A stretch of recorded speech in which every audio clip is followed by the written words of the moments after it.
জুলাই আগস্টের আন্দোলন পুরো দেশের মানুষের। এর মালিকানাকে এককভাবে কাউকে নেয়ার চেষ্টা না করার আহ্বান জানিয়েছেন বিএনপির স্থায়ী কমিটির সদস্য আমির খসরু মাহমুদ চৌধুরী। বাংলাদেশ জাতীয়তাবাদী ছাত্রদলের ৪৬তম প্রতিষ্ঠা বার্ষিকী উপলক্ষে চট্টগ্রামের ১৬ শহর বিপ্লব উদ্যানে বর্ণাঢ্য র্যালিতে অংশ নিয়ে বুধবার এ কথা বলেন তিনি। আমির খসরু মাহমুদ চৌধুরী বলেন, আন্দোলনের নামে নতুন নতুন বয়ান শোনা যাচ্ছে, তাই কিছু বলার আগে ভেবেচিন্তে বলার এবং আন্দোলনকে প্রশ্নবিদ্ধ না করার কথা বলেন তিনি।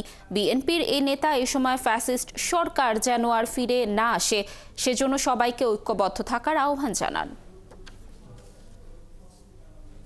বাংলাদেশের মানুষের মালিকানা ফিরিয়ে দেওয়ার সবাই অপেক্ষা করছে। এই মালিকানা হচ্ছে ভোটের মাধ্যমে সে যাকে ইচ্ছে তাকে নির্বাচিত করবে।